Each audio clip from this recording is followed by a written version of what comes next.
Bismillahirrahmanirrahim. Assalamualaikum dan salam sejahtera kepada semua. Pertama sekali terima kasih kepada Yang Berhormat Dato' Haji Ahmad bin Haji Masran, Ketua Penerangan UMNO Malaysia, merangkap Timbalan Menteri Perdagangan Antarabangsa dan Industri. Yang berhormat Pun, Tan Sri, Dato', tuan-tuan dan puan-puan sekalian.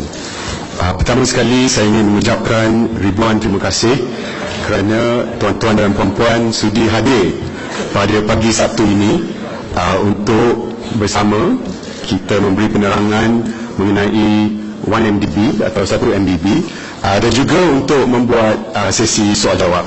Jadi harapan saya ialah penerangan saya dalam lebih kurang 30 minit dan kita beri masa selebihnya itu untuk soal jawab, sebab pada saya itu yang paling penting pada kita semua pada pagi ini.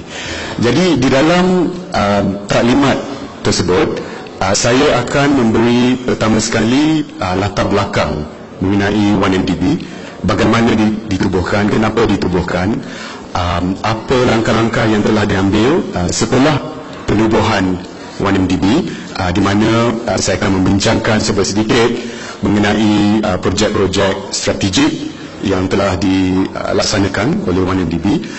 Kemudian saya akan menceritakan sedikit sebanyak mengenai cabaran.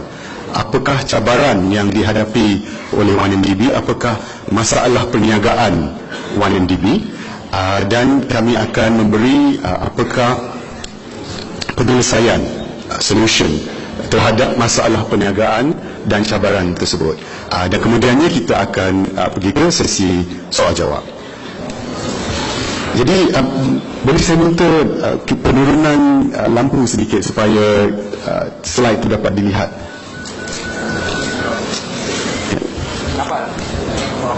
Nampak? Ya. Could you lower the lights a bit, please? The intensity of the lights. Yeah.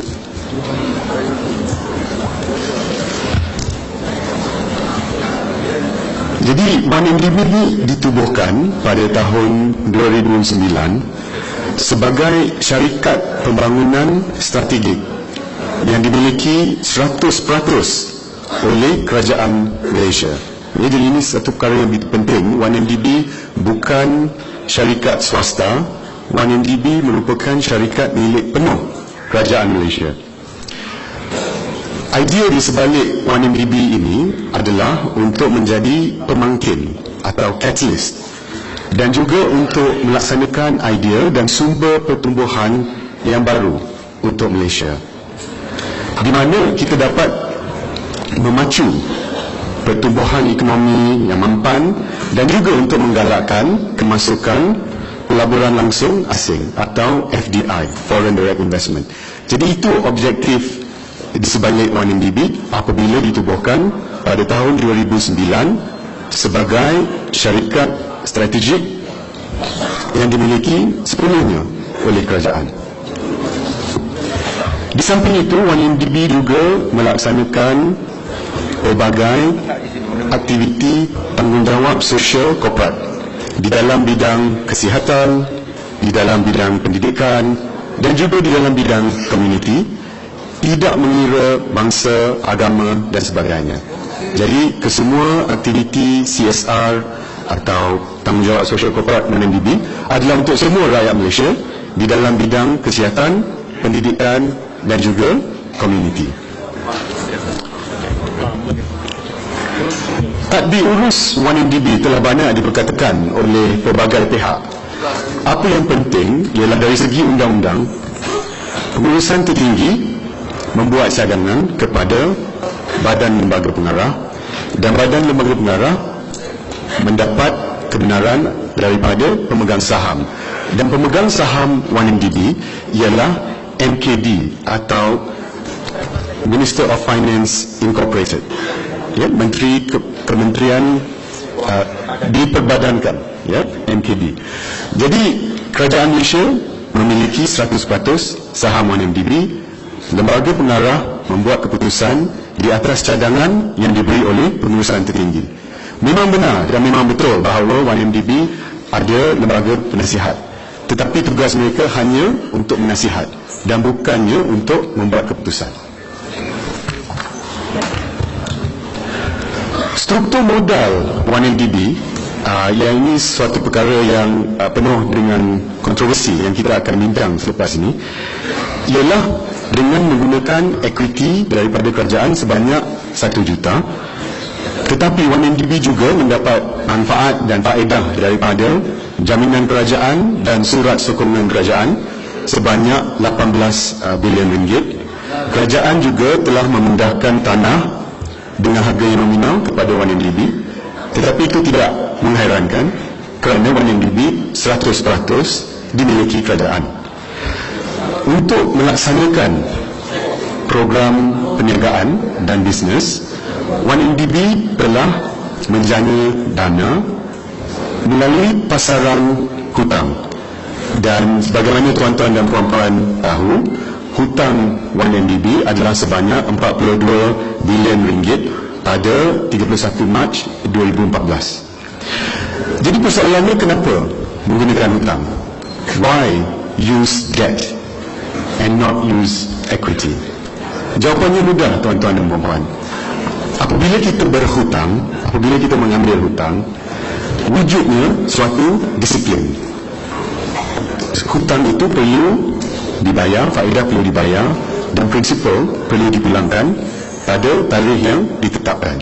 Jadi apabila pengurus syarikat mendana modal dan melaksanakan program syarikat, mereka perlu akur terhadap jadual pembayaran balik hutang. Jadi apabila kita mengambil hutang, kita mempunyai satu disiplin di mana hutang itu perlu dibayar balik, dan oleh itu bisnes atau perniagaan perlu menjana modal yang secukupnya untuk membayar hutang.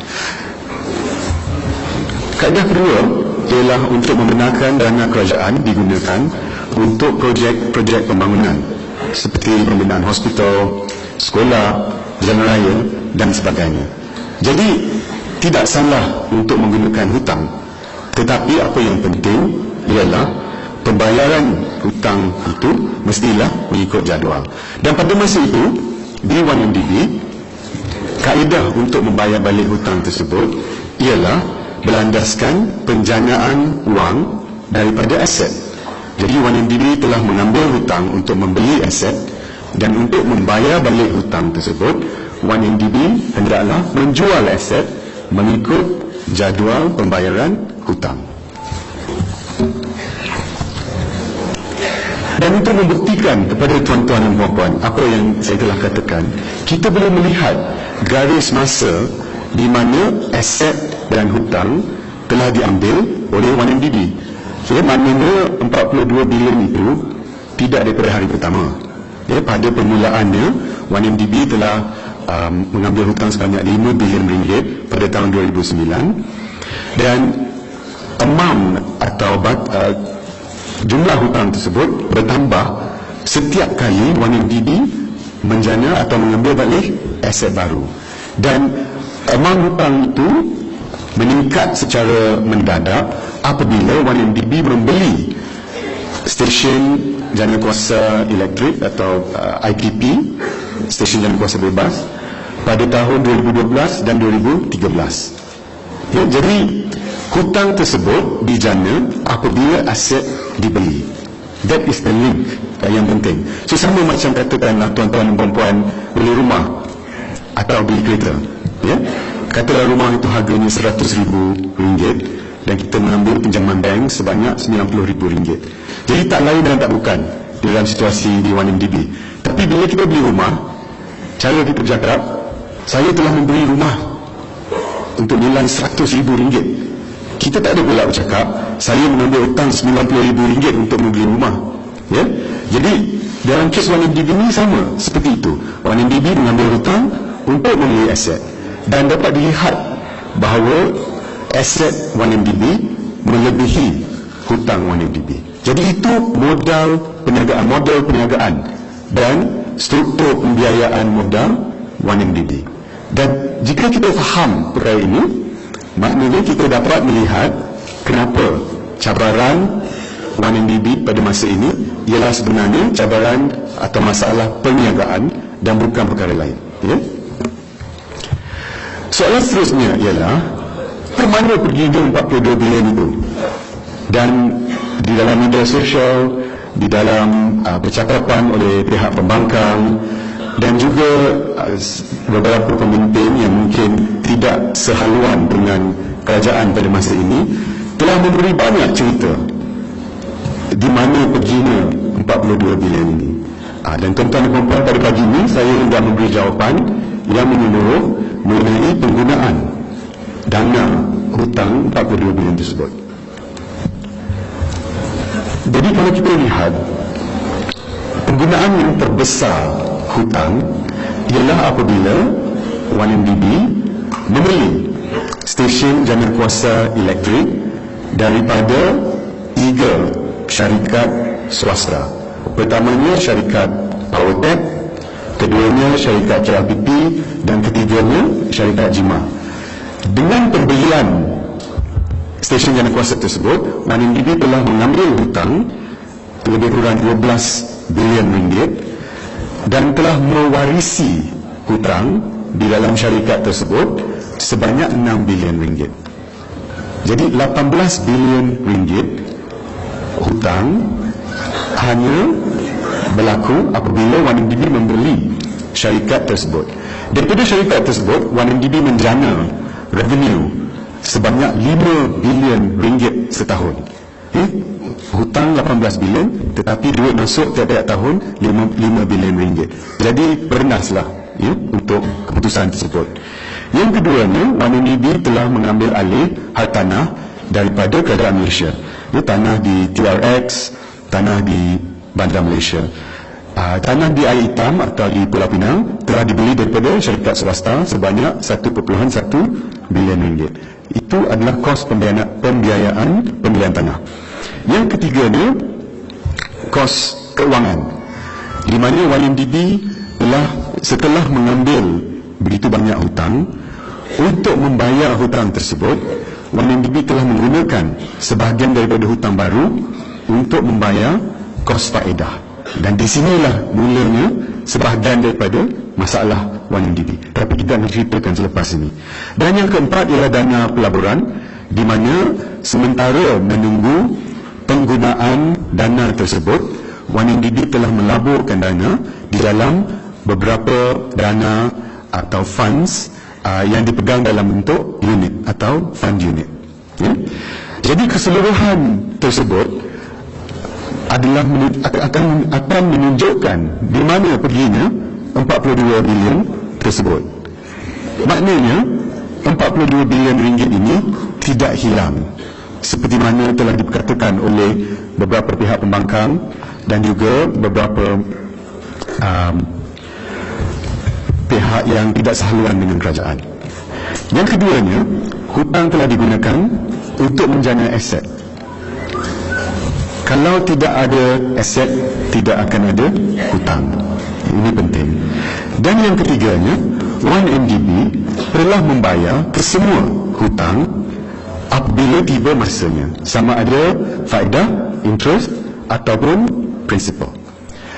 Jadi di sini mungkin kita mempunyai ketidaksefahaman di mana perlukah mengambil hutang yang sebegitu banyak untuk menjana aset dan sebagainya. Itu memang lumrah, betul. Kita semua mempunyai pendapat yang lain di mana berapa banyak dan untuk apa penggunaan hutang tersebut. Tetapi itu merupakan keputusan perniagaan yang telah dibuat, dan pada masa ini kita perlu mengambil langkah yang sebetulnya untuk menangani hutang tersebut.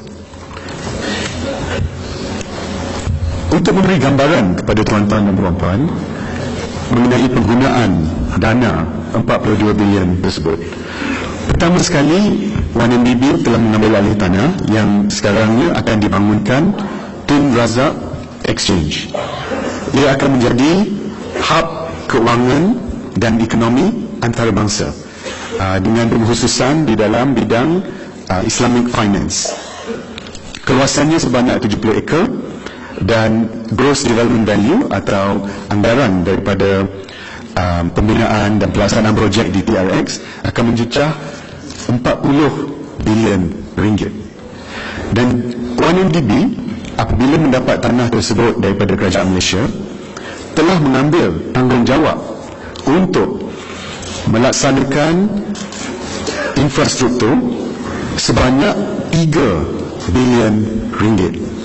Jadi walaupun tanah tersebut didapat dengan harga yang murah, 1MDB telah mengambil tanggungjawab untuk membina infrastruktur bukan sahaja di dalam TRX tetapi juga di luar TRX. Syarikat swasta tidak akan membuat seperti itu. Hanya syarikat milik penuh kerajaan yang akan mengambil berat mengenai infrastruktur di luar TRX tersebut. Sebagai contoh, akan dibina satu tunnel di bawah Jalan Tun Razak untuk melancarkan trafik bukan sahaja untuk TRX tetapi juga untuk semua penduduk di Kuala Lumpur. Contoh yang kedua, 1MDB akan membina direct connection kepada Smart Tunnel dan juga Max Highway. Maknanya sesiapa yang di TRX tidak akan menambah kepada kesesakan lalu lintas di dalam atau di pesisiran TRX tersebut. Mereka akan terus masuk kepada Smart Tunnel dan juga Max Highway. Jadi ini adalah belanja yang terpaksa dibuat oleh 1MDB untuk meredakan kesesakan lalu lintas dan sebagainya di Tun Razak Exchange tersebut. Dan kerana kita syarikat milik penuh kerajaan, kami mengambil berat mengenai perkara-perkara tersebut. Yang keduanya, Bandar Malaysia, yang pada masa ini adalah Pangkalan Udara Kuala Lumpur. Ini akan menjadi suatu bandar integrasi, integrated township, di mana kawasan sebanyak 486 ekar tersebut akan dibangunkan dengan offices, hotels and residential. Ya, kediaman, hotel dan juga bangunan komersial di kawasan tersebut. Di Kuala Lumpur ini tidak ada sebidang tanah yang sebegitu besar dan sebegitu dekat dengan Central KL atau KLCC. Dan 1MDB juga telah mengambil tanggungjawab untuk membayar 2.7 bilion ringgit untuk membina 8 pangkalan baru untuk PUDM, Tentera Udara Diraja Malaysia, dan juga PDRM, Polis Diraja Malaysia. Jadi 1MDB hendaklah membina 8 pangkalan baru tersebut sebelum mengambil alih tanah di Bandar Malaysia. Dan kos tersebut 2.7 bilion ringgit. Jadi sebenarnya tanah di TRX dan tanah di Bandar Malaysia tidak percuma. Di TRX, 1MDB akan membelanjakan 3 bilion ringgit. Di Sungai Besi, Pangkalan Udara KL, 1MDB akan membelanjakan 2.7 bilion ringgit untuk membina pangkalan baru untuk Tentera Udara dan juga PDRM. Yang ketiganya ialah syarikat EDRA. 1MDB mempunyai 13 stesen dana kuasa di 5 negara dengan kapasiti pendanaan sebanyak 5,500 megawatt sehari. 1MDB merupakan pengeluar tenaga bebas atau IPP yang kedua terbesar di Malaysia. Dan 1MDB telah membeli stesen dana kuasa tersebut kerana kerajaan Malaysia hendak mengurangkan tarif tenaga untuk rakyat. Dan saya akan memberi penjelasan seterusnya selepas ini. Thank you. Untuk memberi gambaran aset tenaga yang telah dibeli oleh EDRA, tuan-tuan dan puan-puan dapat melihat 13 gambar. Maknanya semua stesen tersebut ada, it exists. Dan stesen jana kuasa tersebut di Mesir, di UAE, Pakistan, Bangladesh dan juga di Malaysia. EDRA merupakan IPP yang terbesar di Bangladesh dan juga IPP yang terbesar di Mesir. Dan dalam bidang hartanah tersebut, Tun Razak Exchange dan Bandar Malaysia seperti mana saya telah memberi penjelasan tadi. Untuk pengetahuan tuan-tuan dan puan-puan, lokasi TRX dan lokasi Bandar Malaysia adalah begitu strategik. Tidak sampai 5 minit daripada TRX hingga ke KLCC, dan tidak sampai 10 minit daripada Sungai Besi ke KLCC. Dan disebabkan lokasi yang begitu strategik tersebut, kerajaan telah membuat keputusan bahawa pelaksanaan dan pembinaan bidang-bidang tanah tersebut perlu dipegang oleh kerajaan dan bukan diberi kepada syarikat swasta. Namun demikian, plan 1MDB daripada awal lagi ialah untuk memecahkan tanah tersebut, tanah seluas 70 ekar, dan di sini kita dapat lihat untuk TRX, ialah untuk memecahkan tanah tersebut kepada bidang-bidang tanah yang lebih kecil, dan untuk menjual bidang tanah tersebut setelah infrastruktur dimasukkan kepada kawasan tersebut. Jadi kalau dilihat di TRX, pembinaan bangunan komersial, bangunan hotel, bangunan kediaman, dan juga pusat beli belah dan pusat komuniti akan dilaksanakan, dan 1MDB akan menjual bidang-bidang tanah tersebut kepada pihak ketiga.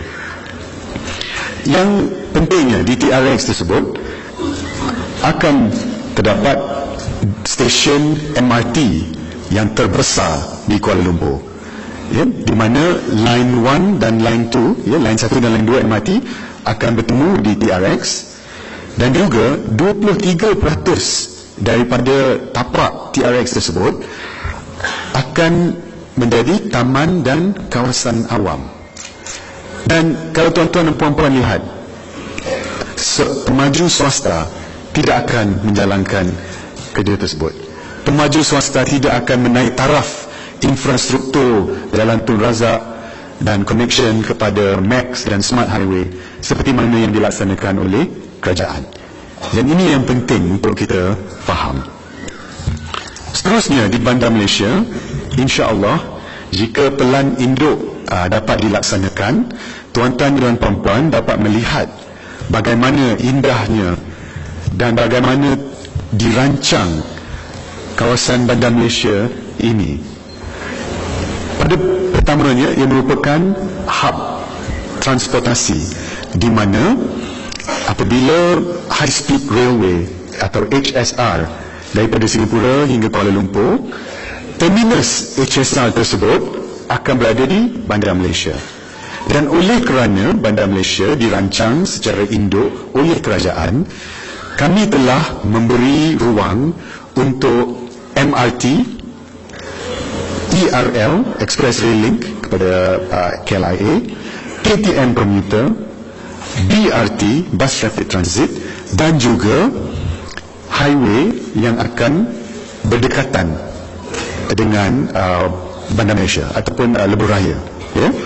Jadi disebabkan pelan induk tersebut di bawah tajaan kerajaan, kami dapat mengintegrasi hub-hub atau mod transportasi tersebut di satu tempat, dan tidak akan ada tempat lain di Malaysia maupun di dunia yang dirancang seperti ini.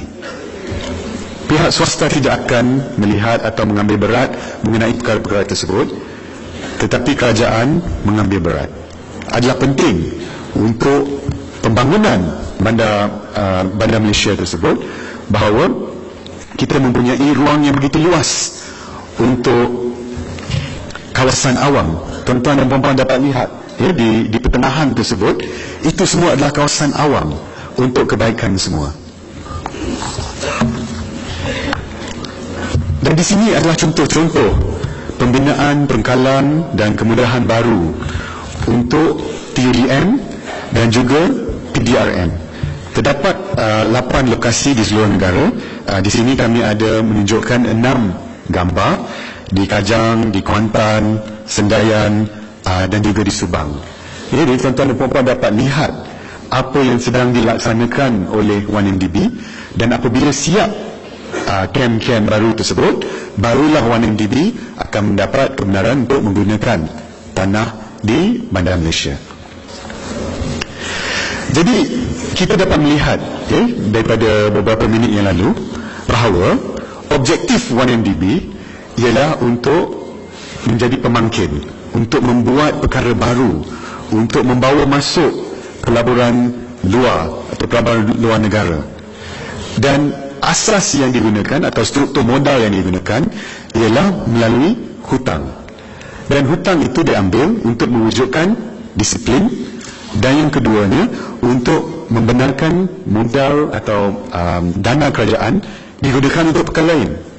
Tetapi 1MDB juga telah mengambil tanggungjawab untuk melaksanakan stesen-stesen janakuasa elektrik dan juga membelanjakan dana untuk infrastruktur di TRX dan juga untuk pembinaan pengkalan baru dan kemudahan baru untuk TUDM dan juga PDRM. Jadi di situlah 42 bilion ringgit telah dibelanjakan. Dan kita dapat lihat begitu jelas sekali di mana wang itu berada. Dan disebabkan struktur modal tersebut dan juga pembiayaan infrastruktur dan pembayaran faedah, 1MDB menghadapi cabaran. Dan cabaran tersebut sebenarnya senang difahami apabila kita melihat struktur modal dan apa yang dilaksanakan oleh 1MDB. Cabaran tersebut ialah cash flow mismatch atau ketidakseimbangan aliran tunai. Asetnya banyak, tetapi untuk membeli aset kita telah mengambil hutang, dan hutang tersebut faedahnya perlu dibayar, prinsipalnya perlu dibayar, dan pada masa sama 1MDB perlu membayar kos infrastruktur untuk TRX dan juga Bandar Malaysia, pembinaan kem-kem yang baru. Jadi apabila aset banyak tetapi hutang pun banyak, hutang kena dibayar, infrastruktur kena dibayar, telah timbul situasi cash flow mismatch atau ketidakseimbangan aliran tunai. Dan kenapa cash flow mismatch ini boleh berlaku? Jawapannya senang, tuan-tuan dan puan-puan. Cash flow mismatch itu berlaku disebabkan IPO atau penyenaraian di pasaran saham untuk IPP, stesen janakuasa tersebut yang kita bincangkan tadi, tidak dapat dilaksanakan.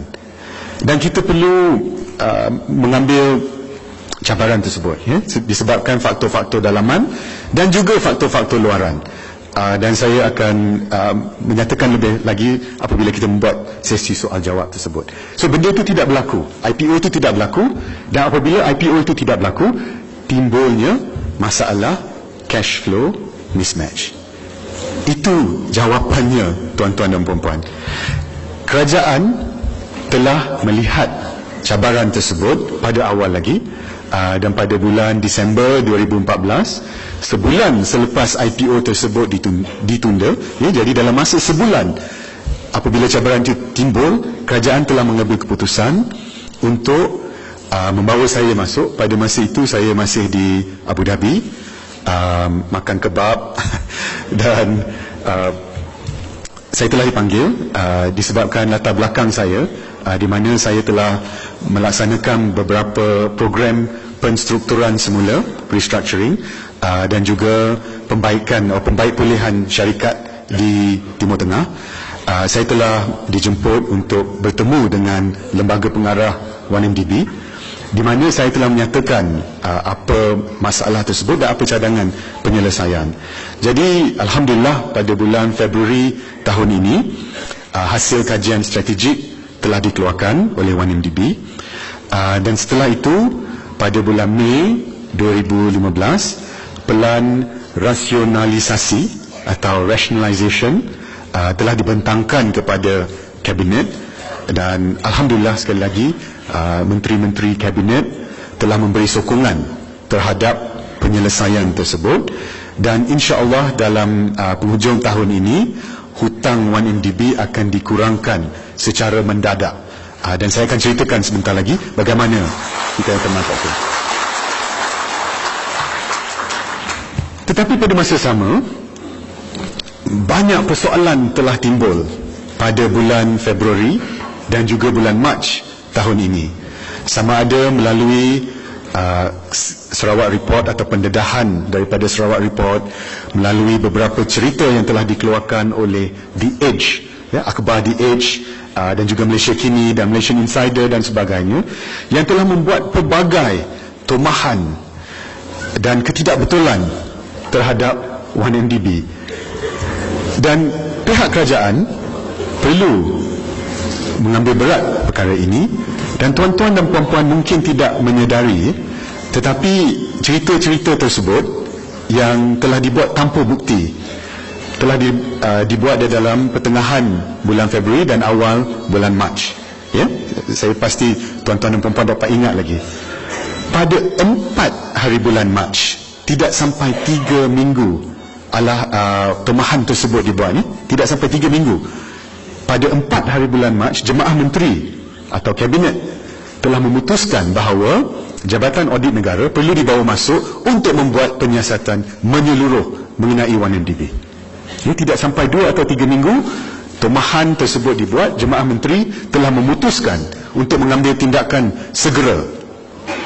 Dan Perdana Menteri Yang Berhormat Datuk Seri Najib telah juga mengatakan bahawa report atau laporan daripada Jabatan Audit Negara tersebut akan dibentangkan kepada Public Accounts Committee atau PAC, Jawatan Kuasa Akaun Negara.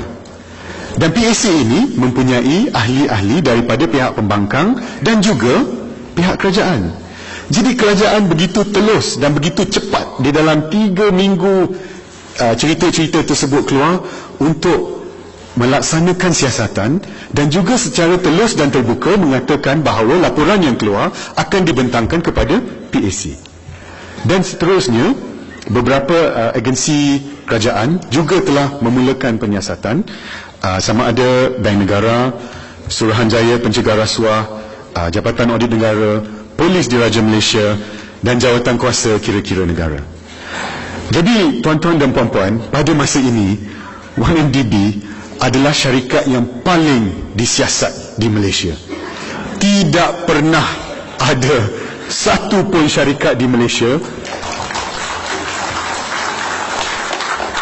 di mana 5 agensi tersebut semua membuat penyiasatan.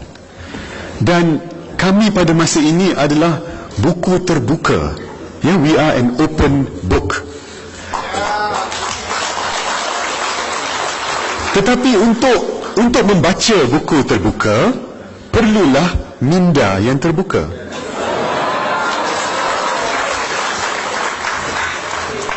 Dan Alhamdulillah, setelah beberapa penyiasatan berlangsung, Bank Negara Malaysia telah memberi kertas siasatan kepada Peguam Negara, dan Peguam Negara telah memberi penjelasan yang begitu menyeluruh mengapa tiada kesalahan jenayah. Mungkin ada beberapa isu administratif yang kita perlu akur dengan kehendak Bank Negara, dan kami mempunyai respect terhadap Bank Negara, dan kami akan cuba untuk melaksanakan apa yang telah diminta oleh Bank Negara. Tetapi itu secara administratif, bukan secara jenayah. Penting untuk kita faham. Yang keduanya, Suruhanjaya Pencegah Rasuah Malaysia telah mengatakan bukan sekali, bukan 2 kali, tetapi 3 kali bahawa SPRM tidak menyiasat 1MDB. Dan dana daripada 1MDB tidak masuk ke akaun peribadi Yang Amat Berhormat Perdana Menteri. Ini telah disahkan. Jadi bukan saya yang cakap, bukan saya yang cakap. Ini disahkan oleh agensi penyiasatan yang telah membuat penyiasatan secara profesional, telus dan menyeluruh. Dengan Jabatan Audit Negara, laporan interim telah dibentangkan kepada PAC, dan insyaAllah sebelum hujung tahun ini laporan akhir akan dibentangkan. Polis Diraja Malaysia masih meneruskan penyiasatan. Setahu saya, Tan Sri IGP hendak juga melihat laporan daripada Jabatan Audit Negara sebelum PDRM mengambil tindakan lanjut, dan kami di pihak 1MDB akan sentiasa memberi kerjasama dan memberi maklumat yang dipohon oleh agensi tersebut supaya penyiasatan dapat dilaksanakan dengan secepat mungkin. Jadi masalah di 1MDB sekarang ini semua tahu, yakni cabaran tersebut ialah ketidakseimbangan aliran tunai. Ini merupakan masalah perniagaan. Kerajaan telah mengambil berat kerisauan yang telah ditimbul oleh 1MDB, sebab itulah ada penyiasatan dan sebagainya. Tetapi hutang tersebut masih perlu dilangsaikan, dan infrastruktur yang kami telah mengambil tanggungjawab perlu dilaksanakan. Jadi sebagai sebuah syarikat yang tidak hendak mengambil lebih dana daripada kerajaan, kami telah menerima sebanyak 950 juta ringgit sebagai hutang sementara, temporary facility, untuk melaksanakan program infrastruktur tersebut. Sementara plan rasionalisasi ini diselesaikan. Jadi plan rasionalisasi ini mempunyai 3 tahap yang berlainan. Tahap pertamanya ialah menjual aset untuk mengurangkan hutang. Ya, kami telah mengambil hutang untuk membeli stesen janakuasa EDRA. Jadi kami mengambil keputusan yang tidak senang, it's a difficult decision, untuk menjual aset tersebut. Dan dengan penjualan aset tersebut, hutang 1MDB akan dikurangkan sebanyak 16 hingga 18 bilion ringgit. Yang keduanya, kerajaan telah mengambil keputusan untuk membawa pelabur equity baru, dan ini kami akan laksanakan insya-Allah dengan Bandar Malaysia, di mana kami hendak menjual sebanyak 60% equity di dalam syarikat tersebut, dan ini akan mengurangkan hutang sebanyak 10 hingga 12 bilion ringgit. Tapi ingat tuan-tuan dan puan-puan, Bandar Malaysia ni walaupun tanah tersebut masih ada, kami perlu melaksanakan pembinaan kem-kem baru. Ya, jadi sesiapa yang masuk tu, yang membeli 60% equity tersebut, beliau juga perlu invest atau melabur lebih lagi dana untuk menyelesaikan kem-kem tersebut dan juga membangunkan infrastruktur di Bandar Malaysia. Ya, jadi bukan free equity. Ya. Dan yang ketiganya, pengurangan hutang melalui pemindahan aset. Syarikat IPIC di Abu Dhabi merupakan syarikat milik penuh kerajaan Abu Dhabi. Aset syarikat IPIC ini adalah lebih kurang 60 bilion US dollar.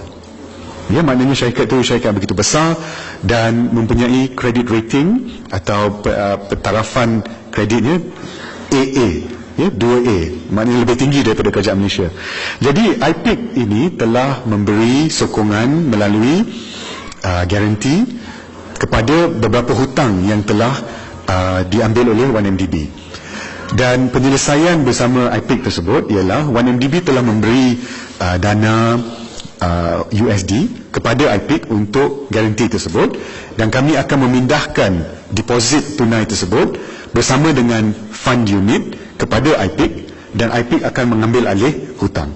Jadi itu rancangan bersama IPIC, di mana hutang sebanyak 16 bilion ringgit akan dikurangkan. Jadi tuan-tuan dan puan-puan, apabila kita menambah atau mencongak pengurangan hutang tersebut 16 hingga 18 bilion melalui EDRA, 10 hingga 12 bilion melalui Bandar Malaysia, dan 16 bilion ringgit melalui IPIC, lebih 42 bilion ringgit. Ya, jadi saya daripada Januari lagi telah mengatakan bahawa aset 1MDB melebihi hutang 1MDB. Ini adalah buktinya, tuan-tuan dan puan-puan.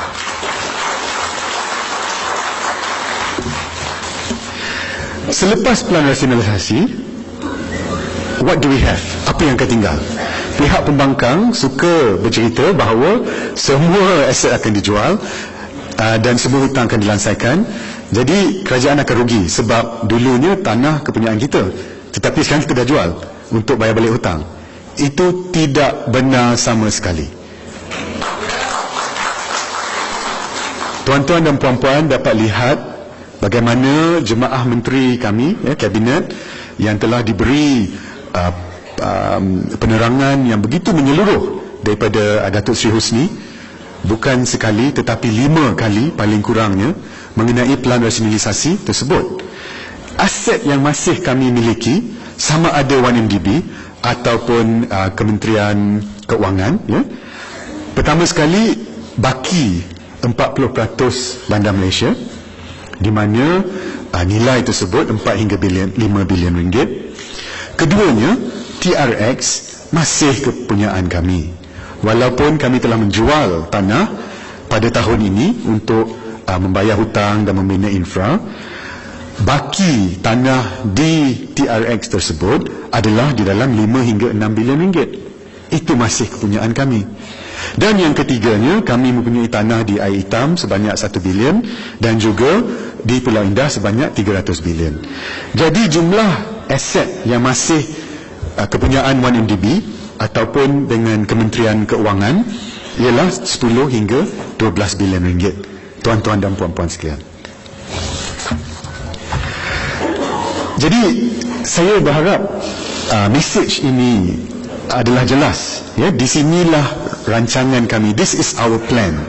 Apabila kita atau kerajaan telah melihat cabaran pada bulan 12 2014, kerajaan telah mengambil keputusan untuk melaksanakan plan rationalization plan, dan plan tersebut akan mengurangkan secara mendadak jumlah hutang 1MDB, namun akan meninggalkan begitu banyak aset di dalam 1MDB ataupun di Kementerian Keuangan. Kami telah menerima banyak kritikan dan tomahan bahawa 1MDB ini tidak telus, tidak terbuka, tidak memberi jawapan dan sebagainya. Saya hendak memberi contoh kepada tuan-tuan dan puan-puan. Begitu banyak perjumpaan dengan akhbar, begitu banyak liputan yang telah dibuat mengenai jawapan-jawapan yang kami telah berikan. Lihat di sana dan juga di dalam slide tersebut, liputan media yang begitu menyeluruh yang telah dibuat oleh 1MDB untuk memberi jawapan kepada soalan-soalan yang telah ditujukan kepada kami. Dan seterusnya, 1MDB dengan kerjasama JASA, Jabatan Hal Ehwal Khas, telah menerbit suatu buku di mana jawapan terperinci bersama fakta-fakta dan contoh daripada akaun yang diaudit oleh 1MDB telah dinyatakan. Saya nampak ada di depan ni ada salah seorang daripada tetamu kita membawa buku tersebut, dan telah diedarkan kepada tuan-tuan dan puan-puan semua. Jadi kalau ada apa-apa soalan, di situlah ada jawapannya. Dan print run yang pertama, isu pertama tersebut fully sold out. Sudah habis, jadi kami akan membuat print run kedua insya-Allah dalam bulan ini. Dan